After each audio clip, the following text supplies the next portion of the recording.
kayak gue udah beli produk lu gitu, tugas lu untuk meyakinkan gue bahwa produk lu tuh bagus gitu. Bukan jangan lu salahin gue karena gue nggak ngerti istilah penyulingan minyak. Iya nggak sih? Logis nggak sih? Indonesia ini kan gede, Iya. nggak usah ditackle. Ini yang lagi pada turun ke jalan, lagi pada minta ke pemerintah supaya ini urusin negaranya. Karena mereka nggak punya duit untuk benar. Sampai dulu sempat ada yang bilang bahwa setiap kali Ramadan sama Lebaran itu ada mini inflation. Halo, para pengguna Pertamax dan Pertalite. Pertalite lagi Pertamax man. Pertalite dan Pertalite Plus kan. Iya lagi. Atau Pertamax SE benar tuh. Pertamax SE. Aduh. Jadi buat kalian yang kita ngebahas langsung aja topik pertama itu ya. Kita lagi ngebahas kasus yang menggembarkan dunia persilatan. Itu kasus apa bilangnya? Kasus oplos minyak, kasus tata kelola Pertamina, impor ilegal, ya apapun itulah ya. Jadi kita flashback dikit, ini menjerat di root salah satu anak usahanya Pertamina Patraniaga. Iya, dan Pertamina Kilang juga ada tersangkanya ya. Pertama Kilang juga ada tersangkanya, dan ada PT-PT swasta lah yang menjadi rekanan. Intinya kalau disamariin adalah gini Cen, kasusnya itu jadi para oknum-oknum ini ya kan bersekongkol untuk tidak menerima supply minyak mentah dari produksi dalam negeri, katanya tidak sesuai kriteria lah apa segala macam. Terus mereka memutuskan untuk impor dan harganya 13-15% lebih rendah. Nah, yang diimpor juga bermasalah. Diimpor tuh instead of mengimpor bahan bakar dengan RON 92, kadar oktan tertentu gitu ya. Mereka impornya RON 90 terus ditambahkan dengan zat-zat tertentu supaya katanya RON-nya bisa 92. Inilah yang disebut dioplos. Gini. Padahal sebenarnya blending ini praktek yang biasa ya buat Pertamina gitu ya. Blending ya sebenarnya. Iya, sebenarnya kalau di industri migas juga semua proses pembuatan bahan bakar itu ada proses blendingnya gitu. Jadi ditambahkan zat-zat tertentu, diproses supaya kadar oktannya tuh naik dan sesuai dengan kualitas yang pengen diinginkan kan. Betul. Nah, cuman kan berita ini pecah setelah beberapa tahun terakhir kan orang mengeluh ya tentang kualitas Pertamax gitu. Convenient ya, agak bertepatan waktunya. Iya, gitu ya. dan ini periodenya kan 2018-2023 katanya. Iya. Jadi ya emang sesuai dengan kecurigaan masyarakat beberapa tahun yang lalu gitu kan. Nah, ini yang bikin gue juga jadi penasaran sebenarnya kan. Di episode kemarin tuh lu sempat singgung bahwa kita tuh dulu pernah jadi negara dengan surplus minyak. Betul. Tahun 77 itu ya, 1, juta 1,7 juta barel per hari gitu ya produksinya gitu ya. Kalau kita lihat angka sekarang itu cuma ada di 600 ribuan, 700 ribuan, 700 ribuan. Udah di bawah sejuta sih yang pasti. Betul. Nah, padahal itu untuk yang produksi dalam negeri ya gitu ya. Padahal kebutuhan dalam negerinya itu kalau ngelihat tahun 2023 rata-ratanya di 1,6. Jadi kalau cuma 600-700 harus impor setengah 2 kali 800-700an gitu 100%-nya ya. gitu. Nah, itu yang membuat gue bertanya-tanya nih, dari dulu kok ini selalu jadi hal yang kita nggak pernah mengerti gitu. Posisi kita tuh gimana sih? Harusnya impor. Emang kita udah jadi negara net importir sih. Net importir ya. Net importir. Jadi makanya tahun 2008 kan kita udah keluar dari OPEC kan. Karena kita udah menjadi negara importir. OPEC itu kan negara penghasil minyak. Jadi kita nggak layak di sana. Jadi tahun 2008 tuh kita udah keluar dan kita udah rutin impor sekarang. Betul. Tapi ini yang jadi membuat kita bertanya-tanya ya, bahwa justifikasi untuk melakukan impor itu bisa di-manufacture gitu, bisa dimanipulasi. Iya kan? Iya. Kalau dengar cerita lu tadi gitu ya, bahwa sebenarnya dibilang ini kualitas impornya nggak oke, sehingga kita harus kualitas produksi dalam negerinya nggak oke sehingga kita harus impor. Nah, itu kan sebenarnya sesuatu yang bisa dikutak-kutik. Iya, gitu. Dan dibilang juga karena ada faktor ini juga, karena orang jangan salah mengerti ya, maksudnya minyak mentah itu punya berbagai macam kualitas dan grade. Ada heavy oil, ada light oil itu istilahnya. Jadi nggak semua minyak produksi dalam negeri itu bisa diolah oleh kilang yang ada di dalam Indonesia. Karena kapasitas kilangnya itu nggak cocok. Jadi opsi yang kita bisa lakukan apa? Ya udah kita ekspor minyak mentahnya, kita beli minyak jadinya yang lebih mahal. Yang lebih mahal pastinya. Dan belinya dari Singapura. Tapi kenapa refinery unitnya Pertamina nggak pernah bisa bikin grade yang untuk layak untuk konsumsi kita. Sekarang gitu. udah ada. Sekarang udah ada. Itu salah satu program bagus dari Pak Jokowi adalah mereka bikin Hidup Jokowi. bikin kilang yang gede banget. Itu di Tuban. Itu yang kerja sama Rosneft kalau lo ingat. Oh iya. Satu lagi di Balikpapan. Itu meningkatkan kapasitas dari 250.000 jadi 350.000. Gitu. Mas Tirta pernah kerja di BP. Why does it matter? Iya, benar. Sebagai kenapa layak untuk cerita soal ngomongin minyak ya. Jadi betul. Dan ongkos bikin kilang tuh mahal banget, Cen. Iya. Jadi dari zaman dulu tidak ada investment yang signifikan untuk beli kilang minyak. Dan mungkin ada oknum juga ya karena melihat kan ngerasa ya udah biarkan Indonesia tergantungan oleh impor minyak gitu, daripada bikin sendiri. Betul. Lu sendiri pakai Pertamax nggak? Pakai. Ada keluhan nggak? So far sih nggak pernah ya. Tapi gini ya, ini suges apa enggak nggak tahu. Boros nggak? Boros. Tapi gini, gue nggak tahu suges apa nggak. Tadi pagi men. Mobil gue kenapa deres nih? Kemarin-kemarin nggak pernah. Mobil gue kenapa suges? Mobil lu cek Twitter. Tapi gue kan dari dulu kan gue ingat nggak yang gue dulu dibully sama Felix Yao dan dari dulu kan gue sangat anti dengan subsidi BBM kan. Bahkan kalian udah dengar lah opini-opini gue di subsidi BBM. Jadi dari dulu tuh gue nggak pernah beli subsidi BBM subsidi. Dan gue beli Pertamax kan. Jadi gue I take this issue personally tau gak? Karena pemakai. How could you gitu, ngerti gak? Dari dulu kita keluar untuk ngebantu pemerintah tapi kayak gini gitu. Makanya gue taunya ya, gue kan baru berganti ke merek lain tuh 3 bulan terakhir ya. Pakai apa? Pakai kerang. Pakai Shell. Pakai Shell. Gak apa-apa kan klien. Oh iya. Wow, Shell. Nanti dikira gak independen. Ya enggak. Ya emang bagus kok. Shell Rimowa. Jadi gue terasa lebih hemat. Pakai Pertamax gue itu 10 hari. Pakai Shell gue 14 hari baru isi lagi. 500.000. Jadi gue iya juga ya gitu ya. Emang harus saatnya berganti ya. Ayo Shell. Atau BP kantor gue yang lama loh. Ayo beli Sionis tapi Pak. Oh, enggak. Itu tidak. Tidak benar. Sorry. Nah, ini kasus-kasus tersangkanya juga ada anak dari Riza Khalid, itu Kerry Rianto. Riza Khalid ini juga dulu disebut sebagai mafia migas ya. Kasus Petral kan. Tapi tidak tersentuh kan. Sekarang anaknya yang terjerat. Pohon jatuh pas di bawah buah jatuh pas di bawah pohonnya gitu ya. Dan lu lihat nggak yang rumahnya Riza Khalid digrebek sama Kejagung tadi malam? Nggak tahu. Buset Pak, rumahnya Pak gede banget. Udah gitu dong, nggak berani komen banyak. Nah di sini katanya negara diperkirakan ngeluarin 13-15% biaya tambahan secara ilegal untuk nguntungin tersangka gitu ya. Nah ini kayak lomba-lomba Pak. Kasus timah kemarin itu 300 triliun. Ya kan? Di puncak klasemennya siapa? Ya kan kasusnya. Nah sekarang menyusul nih. Ini kan katanya yang berita yang keluar, angka yang keluar itu 193,7 triliun, 194 triliun. Hanya untuk 1 tahun. Tapi katanya 1 tahun. Terjadinya dari 2018 sampai 2023. 5 tahun. Totalnya katanya 968 triliun. Gila ya. Itu udah hampir 70% APBN Pak. Holy, ada videonya, coba kita lihat. Ada video apa ini? Holy shit. 900 triliun tuh hampir 70%. Apa yang kita hitung dan kita sampaikan kemarin itu sebesar 193,7 triliun perhitungan sementara ya.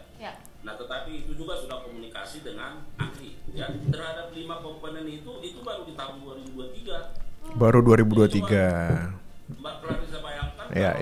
Ini kan ya berpotensi untuk jauh lebih besar dari itu ya.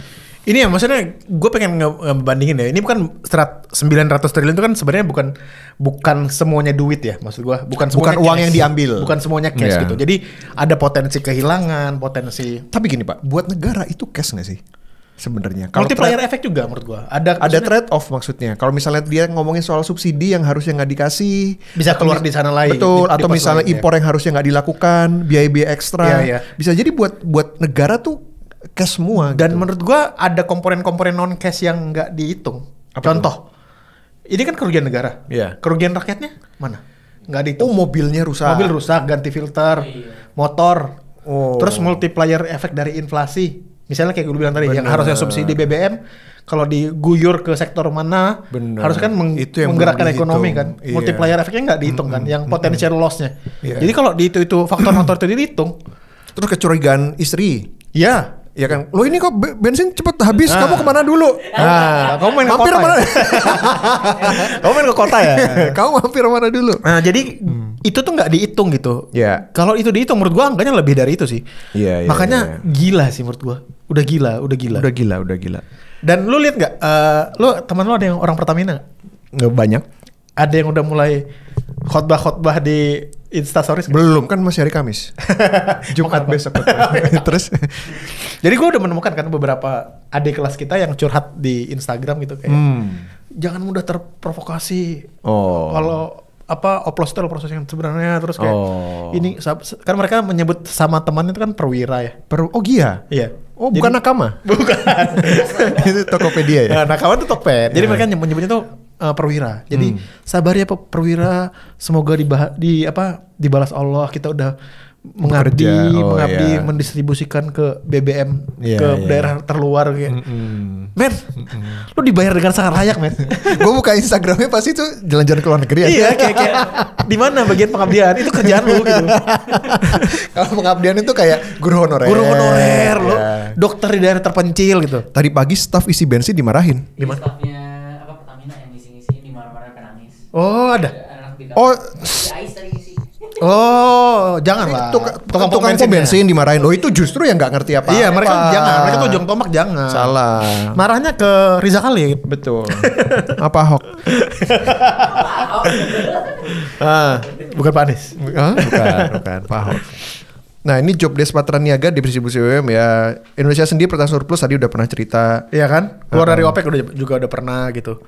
Jadi gue ngerasa kayak, gue nggak tahu ya. Pertamina ini sekarang ngasih instruksi ya buat pegawai-pegawainya udah kalian jangan bacot di sosmed dulu gitu, lay low dulu gitu. Iya. Jadi biarkan informasinya keluar dari Dirut atau dari VP Communication atau gitu, ngerti gak sih? Benar. Karena gue lihat story-stories anak-anak Pertamina itu yang junior kita, itu tone deaf semua cuy. Kayak pengabdian lah apa. Harusnya biarkan itu keluar dari jalur yang resmi. Dan di gaslight kayak sebagai konsumen kita harus be smart, jangan mudah terprovokasi kayak. Ya gimana ya? Kayak gue udah beli produk lu gitu, tugas lu untuk meyakinkan gue bahwa produk lu tuh bagus gitu. Bukan jangan lu salahin gue karena gue nggak ngerti istilah penyulingan minyak. Iya nggak sih? Logis nggak sih? Dan isu ini juga tidak membantu. Kemarin ada berita soal launching dan Antara ya. Pertamina sebagai salah satu BUMN yang masuk dalam portfolionya gitu ya. Jadi kayak ya gimana ya? Dan ini juga nih ada satu cerita menarik ya. Pertamina tuh nyaris pilot karena terbelit utang. Ngelakuin praktik gali lubang tutup lubang. Pada saat itu mereka ngambil utang jangka pendek buat bayar utang jangka pendek pula. Akhirnya pada 1975 Pak Soeharto menemukan surat utang Pertamina ini mencapai 10,5 miliar US dollar. Oh, ini zaman ini ya, zaman. Di antaranya ke Krakatau Steel. Zaman Ibnu Stowo ya. Pengadaan kapal tanker dan utang dagang. Oh, dulu pernah terlilit utang. Zaman kakeknya suaminya Dian Sastro. Ibnu Stowo kan itu dirutnya Pertamina ya. Kalau nggak salah ya tahun 70-an itu. Makanya dulu kan Pertamina itu sangat tidak efisien. Bahkan ada bercandaannya dulu. Jadi katanya dulu kayak lo ngelempar batu ke atas, kemanapun batu itu jatuh itu adalah asetnya Pertamina. Karena dulu luas sekali. Pertamina itu dulu menggurita ke bahkan bukan ke industri migas, ke perkantoran. Makanya lu gedung-gedung yang namanya Patra itu adalah gedung Pertamina. Di Patra Jakarta, Jasa. Di Jakarta banyak gitu. kan? Nah itu adalah gedung Pertamina kayak gitu. Jadi emang kayak gitu. Jadi ini ada komen-komentarnya gitu ya. Pantas gue pakai Pertamax kok masih berbet tuh gak sih? Kayak gitu. Kayak gitu biasanya. Pakai sel super aman-aman aja. Ternyata Pertamax dimanipulasi. Bayangin disulap Pertalite dari Pertamax setiap hari. Ya ini sebenarnya gini ya. Maksud gue kayak ini kan anekdotal. Iya, ya kan? Kita nggak tahu seberapa. Tapi anekdotalnya ada 1000. Bener. Enggak maksud gue kayak hal-hal kayak gini tuh harus diuji lab. Harus diuji lab lagi. Biar benar gitu ya. Tapi yang begini-begini jumlahnya ribuan Pak. Gitu. Benar. Diuji juga yang 4 BBM itu. Iya. Rendah oktannya. Cepat habisnya Pertamax. Oke. Iya gitu. Yaudah. Jadi menurut gua gini, fokus aja ke isunya. Orang-orang Pertamina ini fokus ke isunya bahwa keluhan-keluhan yang muncul itu adalah Pertamax lebih jelek dibandingkan dengan kualitasnya. 92. Udah fokus ke situ aja menurut gua. Munculkan kepercayaan publik, tunjukin di lab kayak apa kayak bahwa ya kita nggak kalah gitu. Kan mereka di beberapa daerah kan masyarakat soalnya nggak punya alternatif kan. Kalau di Jakarta kita punya Vivo, punya Shell, punya BP. Di Aceh nggak ada apa-apa cuy. Selain di Purworejo ada apa? Ada nggak? Pertamini ada. Pertamini ada. Nah ini ya. Oke, ada komen lagi. Rupanya yang dibilang para penggemar otomotif soal bensin kita buruk benar adanya. Oke, itulah kenapa banyak orang lebih percaya sama swasta asing daripada pemerintah sendiri. Gue mau bicara di luar konteks minyak. Kenapa?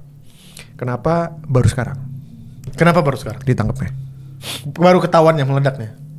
Masa 2018, Pak. Iya. Ya kan? Itu yang pertama. Ya kan? Terus yang kedua katanya lu tadi sempat bilang, oh ini kemungkinan Pak Prabowo lagi house cleaning. Lo padahal kan ini teman-temannya juga dulu yang menduduki tempat-tempat strategis ini kan gitu. Maksudnya kalau ini memang house cleaning gitu ya, lo ini bisa jadi berpotensi mencoreng mukanya Pak Jokowi lo. Ini kan pemerintahannya Pak Jokowi dulu kok membiarkan hal seperti ini. Mungkin gitu there's a new chief in town kan. There's a new chief in town. Atau apa? Atau memang ya ini. Apa tuh? Ini adalah upaya untuk memutus aliran dana ke bohir-bohir tertentu. Oh, gitu. Atau ke partai-partai tertentu yang yang selama ini berkuasa, menikmati juga seperti ini. Bisa juga. Bener. Soalnya aneh juga untuk kerugian negara 900 triliun nggak ada terdeteksi selama 5 tahun terakhir, gila sih. Iya nggak sih? Iya. Didiemin aja gitu kan. Nah ini ke mulut-mulut siapa yang selama ini menikmati sampai akhirnya diam aja ya? Itu kan pertanyaannya kan? Yang selama ini diem aja dan sekarang nggak diajak main lagi. Iya, nggak ada. Udah beda circle. Iya. Ya gitulah ya. Karena gue nggak yakin kalau 900 triliun itu diembat sendirian atau bertujuh gitu ya. Iya. Tersangkanya kan bertujuh tuh. Gue nggak yakin tuh. Bener. Karena mereka akan super kaya mereka. Nggak mungkin ketahuan Pak. Iya. Jagung dibayar semua sama mereka gitu kan. Kalau bisa gitu ya. Betul. Sekarang pertanyaannya kayak, oh itu dirut-dirut BUMN kok pada gajinya miliaran kok pada ini gitu ya. Lu nggak tahu mereka mesti bayar siapa. Iya. Ada di mana uang tutup mulutnya ya? Ya itu pertanyaan kita deh. Next Chan. Nah, terdampak. Ini apa nih? Ketimpangan sosial. Ketimpangan sosial. Nah ini yang mungkin terjadi juga ya gitu ya. Kenapa ketimpangan sosial ini terjadi? Karena apa nyambungnya sama yang minyak tadi ya? Gak ada. Ini tapi fenomena yang banyak kita lihat. Lu kemarin sempat lihat juga ya, kalau ini katanya Indonesia gelap tapi kok mall penuh. Tidak lihat. Lihat. Terus misalnya tempat wisata penuh. Ya kan, orang-orang pada berbelanja. Gitu ya. Nah ini iPhone 16 kalau emang 16 sudah rilis? Bentar lagi katanya. Bentar lagi. Udah izinnya udah pekan ini. Kayaknya pasti akan habis juga. Gitu ya. Nah ini apa yang terjadi selama ini sebenarnya ya? Kenapa ketimpangan itu justru kelihatan di saat-saat seperti ini gitu ya? Ini udah ada risetnya. Kita pernah bikin kontennya. Udah pernah risetnya. Jadi dan ini didukung oleh data salah satu bank plat merah yang bilang bahwa ada 2 teori pendukung ini. Katanya yang pertama adalah lipstick effect. Lipstick effect. Iya, itu ada teorinya ketika situasi ekonomi memburuk, orang yang harusnya membeli hal-hal yang besar, mereka membeli hal-hal kecil. Karena yang besar nggak mampu. Dan mereka melakukan itu sebagai doomsday spending. Oh negara udah berakhir nih, gue mending jalan-jalan deh. Iya. Nonton konser misalnya. Dengan apa yang gue bisa, uangnya habisin aja gitu. Jadi itu teorinya dari merek kosmetik apa gitu, YSL apa gimana, di mana mereka ngetren ngelihat ketika ekonomi memburuk, penjualan lipstick malah meningkat. Makanya lipstick effect kayak gitu. Sekarang justru ini lipstick lagi naik-naik ya? Harusnya ya. Tapi gue dulu baca sih itu lipstick. Yang mana? Ada majalah porno namanya lipstick zaman SMP. Aska ketawa. Anyway. Nah ini juga ada namanya paradox of plenty. Paradox plenty ini adalah ketika persepsi bahwa ekonomi sedang baik-baik saja karena adanya tanda-tanda kemakmuran seperti mall yang ramai, meskipun indikator ekonomi lainnya menunjukkan sebaliknya gitu ya. Paradox plenty ini dikenal sebagai kutukan sumber daya, di mana negara yang punya sumber daya justru punya pertumbuhan ekonomi, tingkat demokrasi, hasil pembangunan yang buruk dibandingkan dengan SDA yang lebih sedikit. Ini itu natural resource curse kan? Iya. Jadi sebenarnya bonus demografi ini bonus apa beban Gue udah menyebut itu beban demografi, bukan bonus demografi. Karena nggak dikultivate dengan baik. Nggak dikultivate, jadi orang-orang ini yang harusnya menjadi bonus, akhirnya harus kita subsidi terus menerus. Beban demografis. Iya. Dan ini makanya pertumbuhan ekonomi Indonesia juga sejak 2022 udah relatif stagnan lah ya. Nanti masukinnya tabelnya dari 5,3 sekarang terakhir cuma 5,03. Terus ini yang gue bilang tadi didukung oleh datanya LPS dan salah satu bank bahwa ini menurut LPS kan penduduk Indonesia yang punya tabungan di atas 100 juta cuman sekitar 1%. Wow. Sedangkan di atas 100 juta gimana? Sisanya di atas 100 juta alias 98,8%. Oh, di bawah 100 juta maksudnya. Alias 98,8% itu tabungannya di bawah 100 juta. Di bawah. Itu bukan di atas. Oke. Ini yang kayak gue bilang juga ada salah satu bank pemerintah itu bikin bahwa dia bilang kenapa ekonomi memburuk tapi spending tetap naik tuh, dia bilang bahwa di level tertentu ada golongan yang tabungannya naik malah. Jadi mereka lebih kaya. Efek ketimpangan kan gitu.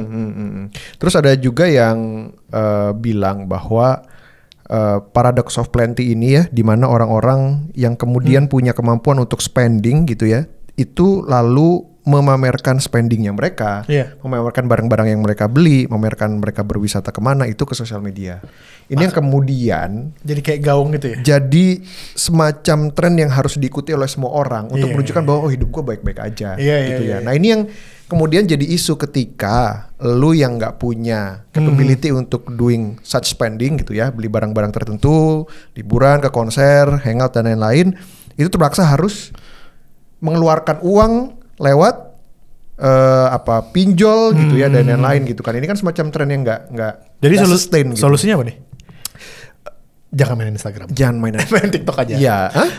Iya, TikTok lebih. Ya TikTok kan lebih rakyat jelata. Lebih merakyat kan? ya. Rakyat jelata. Iya. Tapi kenapa bisa begitu ya? Instagram tuh kenapa? Kalau lu buka Instagram men, Indonesia baik-baik aja men. Bener. Lu buka Twitter, Indonesia besok kiamat. Iya. Lu buka TikTok, ya inilah my people. This is my people. Kenapa gitu ya? Iya ya. Kenapa bisa mengklasifikasikan sendiri-sendiri? Gue aja buka Instagram tuh anjing. Everyone seems happier, seems richer kan, lebih kaya pada gue, lebih bahagia. Dan kelihatan, lo tau gak dari apa? Apa? Dari kualitas fotonya sama videonya. Iya. Ini orang kayak anjing, semua orang ke Jepang men. Iya kan? Oh ini video yang diambil pakai iPhone. Iya. Ini video yang diambil pakai handphone kualitas jelek gitu ya. Lu nyadar gak sih berapa bulan yang lalu tuh semua orang ke Jepang? Iya. Kayak gue sampai bertanya, anjing apa tiket lagi murah banget ya gitu ya? Iya. Semua orang gitu. Nah ini yang kemudian akhirnya menimbulkan fenomena sendiri yang disebut dengan ini hashtagnya Indonesia baik-baik saja ya? Indonesia baik-baik saja. Indonesia baik-baik saja ini bukannya hashtag buatan buzzer ya? Hashtag tandingan. Iya, hashtag musuh untuk menaikkan itu kan? Indonesia gelap ya? Ya baik-baik aja sih. Buat orang-orang yang tertentu. Gini, orang-orang yang secara ekonomi tidak terdampak, mereka merasa baik-baik aja. Baik-baik aja. Orang-orang yang emang live below their means, itu juga ngerasa nggak ada berubah, gue miskin-miskin juga. Ya contoh, lu kan gue liat Twitter tuh yang lu mengcounter opininya Timothy Ronald. Oke. Ya kan yang Timothy Ronald, masukin ntar videonya ya, boleh nggak? Boleh masukin yang dia bilang kayak, gue nggak pernah menuntut apapun ke pemerintah daripada ngeluh. Kalau ada apa ya udah gue bangun sekolah 3. Iya, benar. Gue ayo adu-adu, gue sumbang beras, rakyat kelaparan gue sumbang beras. Kata dia. Yuk adu sumbang beras. Ngapain demo? Ngapain turun ke jalan? Ngapain nuntut gitu? Iya, ngapain nuntut? Mending kita adu sumbang beras. Gimana? Ya gue ngerasanya itu agak aneh ya, karena gini. Yang dilakukan oleh teman-teman terutama yang kemarin turun ke jalan itu supaya Mas Timothy Ronald tuh nggak perlu bikin sekolah, nggak perlu nyumbang beras, karena itu bukan tugasnya dia. Ya kan gitu. Sekolah bangun oke lah. Mas Timothy Ronald mungkin megang aum berapa puluh triliun. Tapi berapa banyak sekolah yang bisa dibangun? Indonesia ini kan gede, nggak usah ditackle. Ini yang lagi pada turun ke jalan, lagi pada minta ke pemerintah supaya ini urusin negaranya. Karena mereka nggak punya duit untuk itu. Dan jangan kalau menurut gue ya jangan melihat suatu masalah sistemik dengan solusi individual. Benar. Yang dilakukan Abang Timothy Ronald kan solusi individual kan? Betul. Filantropi, nyumbang beras, bangun sekolah gitu. Betul. Masalahnya sistemik gitu. Benar. Jadi tuntutlah ke pemerintah. Maksudnya gini. Maksud gue iya, dan Bruce Wayne aja nggak bisa benerin Gotham gitu. Betul. Sekaya. Butuh komisioner Gordon. Iya kan? Gitu. Maksud gue, jadi jangan melihat masalah sistemik pakai solusi individual. Dan contohnya simpel. Misalnya kayak lu ke kelurahan ya. Mau bikin KTP lama gitu. Kalau orang punya duit mungkin bisa bayar nyogok kan? Benar. Gitu. Tapi gimana gitu? Benar gitu. Kita menuntut ya pelayanan yang lebih baik gitu. Benar. Jadi gue pas baca ngeliat videonya Timothy itu kayak ya Allah. Gini amat ya. Lu mungkin untouchable ya. Mungkin ya kan? dia punya resource sangat gede ya. Resource gede, untouchable, lu doing a good things lewat nyumbang sekolah apa segala macam gitu. Tapi jangan mengecilkan apa yang dilakukan sama teman-teman yang berusaha untuk menuntut cawe-cawe pemerintah gitu. Karena itu tanggung jawab pemerintah kan. Benar, gitu. bukan tanggung jawabnya Mas Timothy.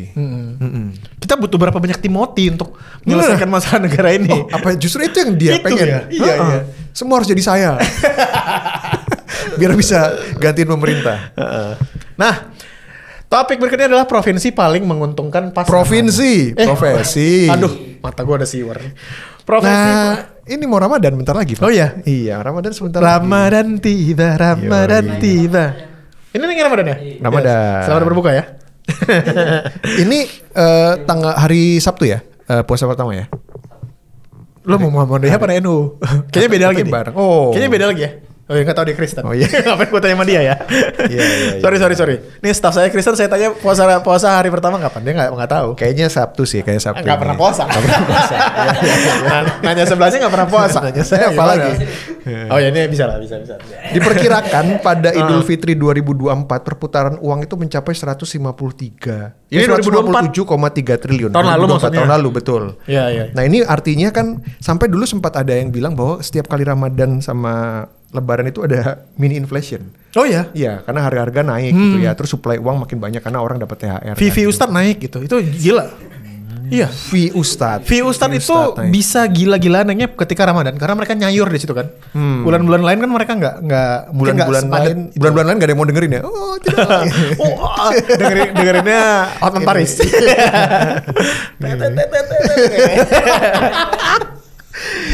Nah, ada beberapa profesi yang katanya itu menguntungin banget gitu ya. Cuan banget ya pas Ramadan itu. Ustadz sempat sampaikan tadi Ustadz ya. Ustadz ini Ustadz Solomon pernah bocor fee-nya setelah berdakwah di Hong Kong dia dibayar $6.000. $6.000 Hong Kong. Apa 8 jutaan? Nggak mungkin. Hah, murah sekali. Murah sekali ini, tidak mungkin ini. 8 juta karena dia mau dibayar seikhlasnya. Ini tidak mungkin. Ini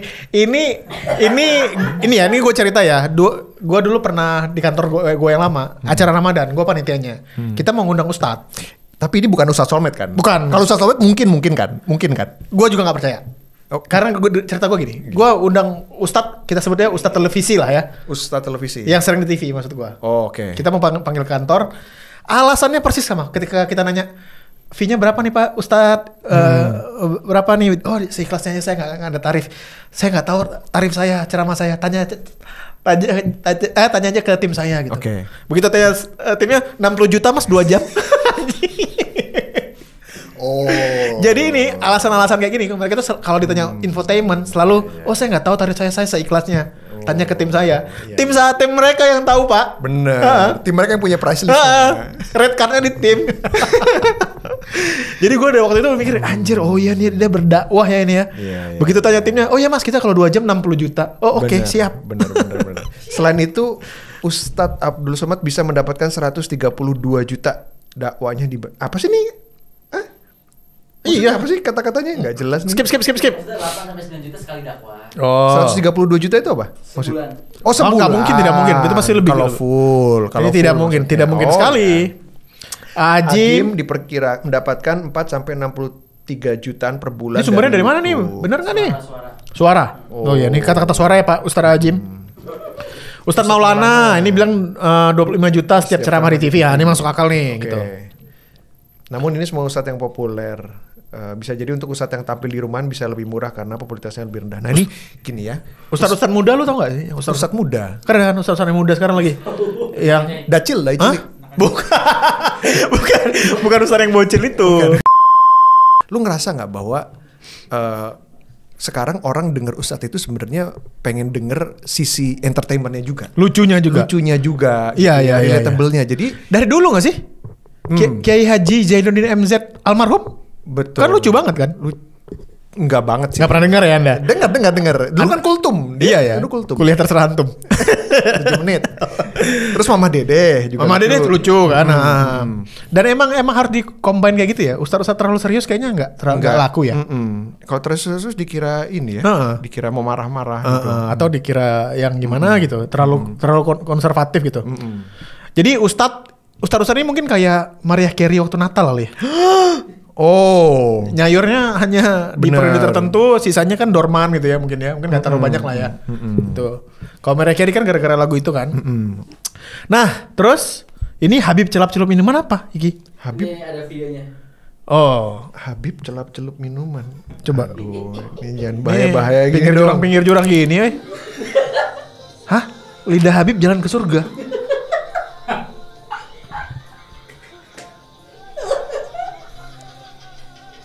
Oh wow. Aduh, nggak berani kok. Gue nggak berani komen ya. Nggak berani gue. Takut kalau udah habaib. Habib sama habaib sama nggak sih? Nggak. Sama ya. Sama. Beda A doang. Gak tau sih gue. Nggak mau dibahas. Anda tidak berani ya? Saya takut. Nah, ya janganlah kultus individu itu janganlah ya. Mengkultuskan individu. Itu kan Nabi Muhammad juga melarang kan. Ada loh sebenarnya Habib yang tidak ngaku Habib. Apa? Ahmad Albar tuh. Oh, itu Habib dia. Habib dia Pak. Oh itu Habib berantem juga ada. Apa? Habib Nurmagomedov. Habib. Habib berantemnya di Octagon, men. Iya. Ada tuh juga Habib yang ini yang Ini harus lucu, Chen. Ini harus lucu nih apa? Habib apa? Ada yang anak ajaib itu yang dulu temennya Gus Miftah yang nggak tidur itu kan. Ini anak ajaib ini nggak tidur nih, masukin ya. Masukin videonya nanti. Ada gitu. Kayaknya nyabu dah. Atau bocil nggak tidur 3 hari. Gimana? Nyambu ya. Itu ciri orang nyambu ya. Makan Indomie. Gedenya jadi ustadz. Katanya nggak mau bercandain Habib.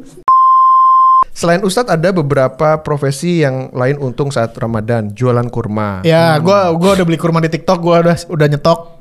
Gua termasuk korban. Iya. Dari pedagang-pedagang kurma ini. 60.000 sampai 150.000-an satu box itu ya. Iya. Kurma menjol itu. Apalagi? Ojol ini. Ojol? Gua selalu ngasih tip lebih.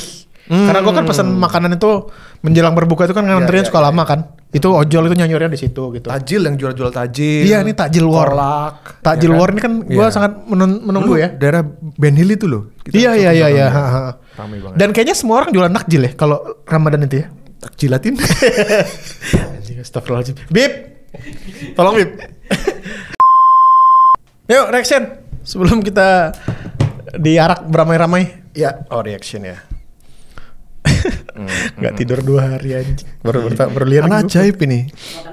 Kalau itu beda lagi deh. Kalau itu beda lagi. Itu kan ada RON 90, RON 92, 95 sampai 98. Yang bagus-bagus itu nggak mungkin dicampur kan itu ada speknya kok. Nggak perlu khawatir. Jaminan. Kalau itu beda lagi deh. Kalau itu beda lagi itu kan ada. Ya beresin aja lah gitu.